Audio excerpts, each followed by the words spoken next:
Welcome to Hoovie's Garage, the dumbest automotive channel in all of YouTube, and we are at 999897 and getting a tow with a trailer. Of course, being Hoovie's Garage, this thing dies 100 miles from making it to 1,000,000. Seriously?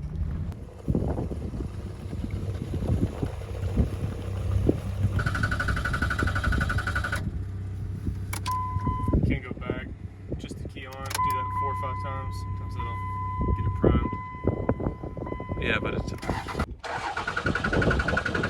doesn't look like it's going to be that easy.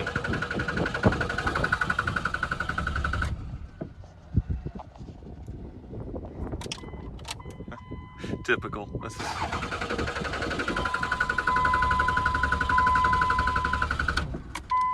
You're so close yet so far. Yeah. All right. Well, this is not how things were supposed to go today. I was supposed to be driving this truck to its 1,000,000 mile mark, a triumphant finish, especially after the dyno run it did a few months ago, which was absolutely incredible. Take a look. It'd be a shame to lose this thing so close to the finish line, 300 miles, but we gotta see.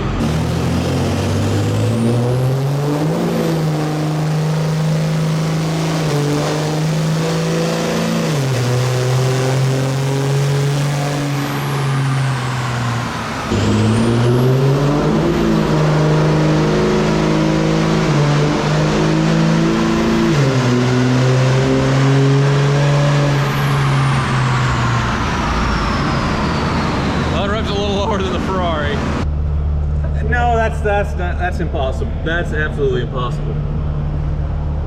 Almost 900 torques? Is it over 900? It's over 900?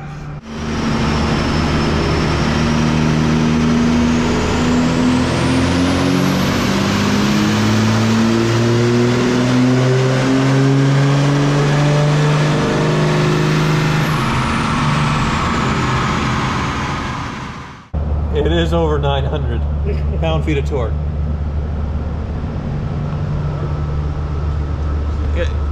What? Yes, clearly this thing has a tune on it along with an intake, and it has over 900 pound-feet of torque, which is massive for a Cummins diesel that doesn't have any bolt-ons or anything like that, just an air filter and a tune. And the person actually running the dyno has an identical truck with like 1/4 of the miles, 250,000 miles, and he's a dyno tuner, and he couldn't get the torque out of his own truck that this truck was putting out. I mean, it is an absolute miracle at 999,000 miles with nothing done on this truck other than transmissions and maintenance. Original motors, never been a part supposedly that it can put out that kind of power. But well, here we are 100 miles from the finish line and about 200 miles from home at Hallett Motor Racing Circuit, where we are filming season 3 of Car Issues, which is airing on Motor Trend TV right now every Wednesday at 9/8 Central. Season 2, it's been on the app Motor Trend Plus for about 6 months now. They greenlighted a 3rd season. We've been filming it. We did some really cool things, especially today at Hallett, including lining up Urination Bob's Ferrari 348 against a GMC Cyclone, recreating that iconic magazine cover from 30 years ago. But they just did a straight line drag race. We actually did a full circuit around the track, and it didn't end quite how you would think. We're also lining up an original Mazda Miata against an MGB, the car it sort of stole its thunder from. And I was going to give you a little behind the scenes of that and take the truck out on the track, see how it does on a lap, and then drive it home and cross 1,000,000 miles. Throw a big party for this thing. Congratulations, you did it. Well, except it acted like it ran out of fuel. It still has half a tank in it. It has plenty of diesel in it. I can hear the lift pump working, which this thing has an injection pump on the front that pulls the diesel up, but then there's a lift pump, sort of like a normal car fuel pump, that sends it up. I can hear it buzzing. I assume it's working, but it seems like the truck isn't getting any fuel. So we actually made it to within a mile of Hallett, and it failed to proceed. It got towed in by the Ram TRX, which is our camera truck. Our main rig for production, it is a really cool setup they have back there with the camera. I was gonna make fun of that truck and how it would never last 1,000,000 miles with all of its complicated electronics, but we actually needed it to get this truck to this point. And now, well, it doesn't do much of anything.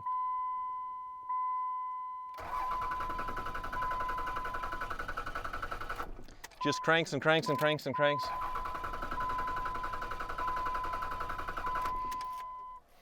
Now I'm so happy we are just under 200 miles from the Car Wizards because I have one free AAA tow for up to 200 miles, and you bet I'm going to use it, because otherwise we would have to figure out how to winch this thing onto a trailer, have the TRX tow it at the max of its towing capacity, get it up to Wizards, waste so much time when we're filming a show obviously and have a lot of things to do. And we will catch up with this truck at the Car Wizards 100 miles short from 1,000,000 miles. Really? Really? Well, we're continuing to film car issues. Now we're up at the Wizards where he does his part, where he tells me everything wrong and we fix a few things, and that's why that wagon's up here. And then this Aztec, which we bought from somebody you may know. You're kind of liking the Aztec, it looks like, huh? I love this thing.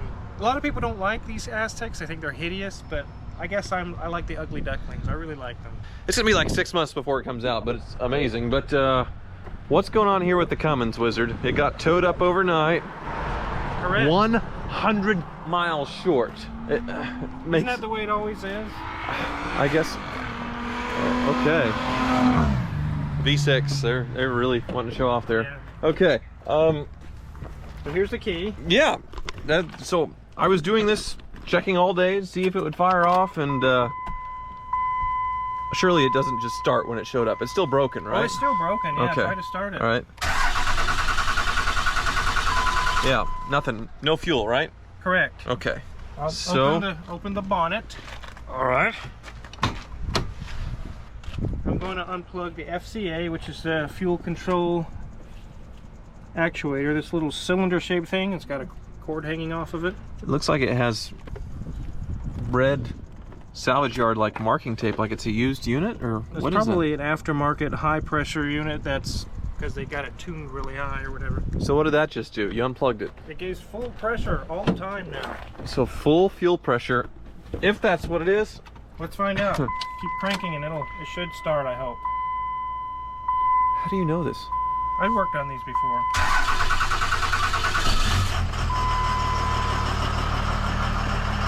Really? See, it sounds really loud. Yeah. Because it's at full pressure. Okay. I wouldn't want you to drive it that way, especially with the tune that's on it. It could damage it, but. So I couldn't have just unplugged it and drove it home this way. I would have hurt things. Yeah, I wouldn't have wanted that to happen. All right. So how much is that part? Just a couple $100. I actually have the new one here in the shop. Is it easy to change? It's probably a 30-minute job. But I'll charge you an hour for it. Oh, well, thank you. You'll round up. Okay. Yeah, round up. Wonderful. And then we are 100 miles from getting it to 1,000,000. I guess I'll save it for another video because I'm busy filming car issues. So anything else inside? Anything to show? Yes, there is one car that I really want out of my hair. I want this car out of my shop. Okay. We are very, very busy in the shop. Busiest I've been, I think, ever. Really? We're booked till October. Really? Okay. So what do we want out of here? This thing. Oh, the Porsche 920. I've been filming a show. I'm a little busy. I'm going to be up here for the next couple of days, though, filming with you. So, okay, I'll get that gone, I promise. So I had an exhaust leak that you fixed. We couldn't find the rear shocks. That was a video we filmed 2 weeks ago, and it hasn't moved. So I'm very sorry. But 49 Cadillac, any progress there? Well, it looks like you have my grill sort of taken apart. You didn't take off the Dagmars, though, and go play with them. So that's no, good. I didn't do that. All the leaks and everything are taken care of, but as we're trying to charge up the AC, we're finding different places like this here that were originally just welded together to make it work. Mm-hmm. And I had to take it to CarQuest and have them crimp on new rubber, which was also bad. So there was a leak, then there was another one over there, then there was a rubber hose leak, and finally we got that all solved, and we thought we were good. And then my condenser? This was leaking. Oh, it looks pretty beat up too. And all through the fins here, you could just bubbles if you spray soapy water. Okay. Some kind of aftermarket unit with barbs. Huh.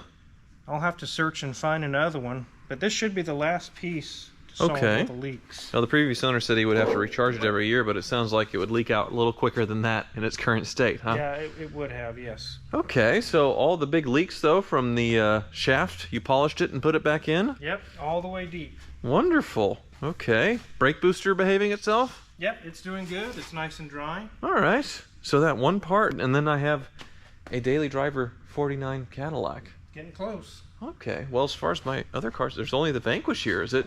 It's actually finished. It's finished? Okay. Yep. Oh, no. Not mine, but a happy little bee there. Where's the grill? It's actually going to get refinished. Oh, all right. So. Was that one of your lot of jobs, huh? Yep.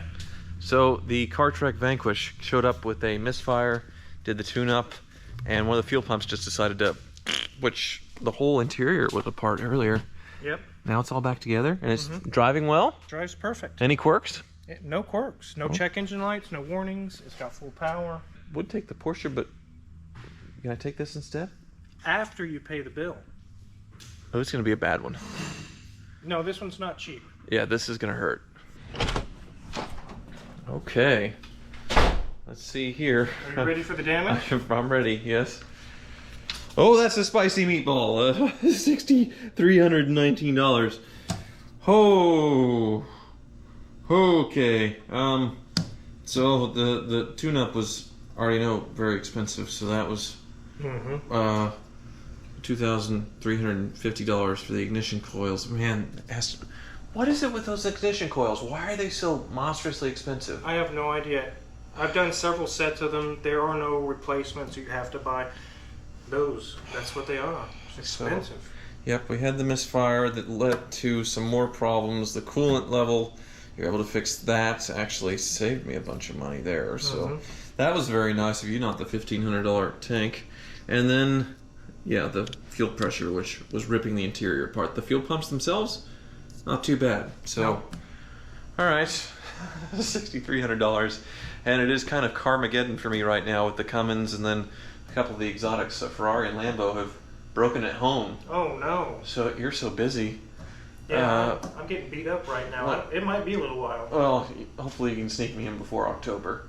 I am your #1 customer, I think we can probably do that. Okay, good. Well, I'm going to go home after I pay this, and we'll talk about the other cars that have broken this week. Anyway, it looks like another exotic Italian steering rack. Oh, another one? Yeah, Oh, I've done enough of those. But anyway, all right, I'll pay and cry off camera. Oh, that is much better. It was definitely misfiring quite badly before, and did I need the tune-up? Maybe not, I don't know. The coils were never replaced by Ed or Freddie, so that was a thing to do, obviously. The fuel pumps, though, that was kind of a surprise, but it had been sitting a lot for a very, very long time between Ed and Freddie, and now, hopefully, it doesn't sit as much. Hopefully I use it a little bit more. I do really enjoy driving this thing, but obviously have a lot of cars, and it's hard to keep on top of things, which is why, well, July, it always seems to be carmageddon for me. Things always seem to break in my birthday month, and I gotten through most of the month without it happening. I was kind of surprised, and now, well, it's pouring issues, unfortunately. So let's go home. I'll show you the 2 Italian exotics that have unfortunately decided to act up. Oh my, that's great. What a thing. All right. A little bit tight quarters right now and very disorganized since I have the show and some other things going on. Wifey just got home with the Range Rover too, but Aston Martin running great. So great job, Wizard and Michael there, but there's more V12 troubles, unfortunately. So the Ferrari 456, we took on a drive for a Ferrari only meet. I had all my Ferraris there and a bunch from around town, Brian Petty's collection.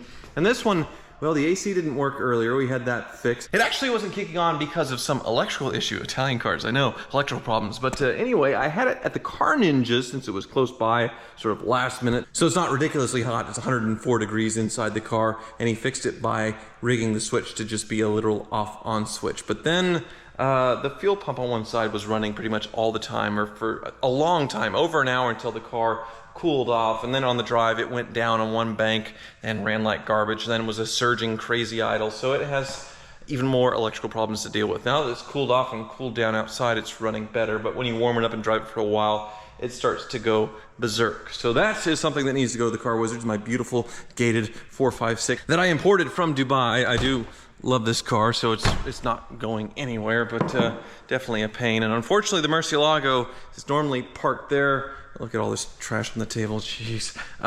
It is leaking from what appears to be either the steering rack or the front lift of the suspension. Some kind of fluid is coming out, and neither of those is cheap to fix. So that's the new thing with the Murcielago that has otherwise been very reliable over these last 2 years or so since getting put together. But it's July, it's Carmageddon, so things be breaking. But it's also content for you guys, so my pain is your pleasure.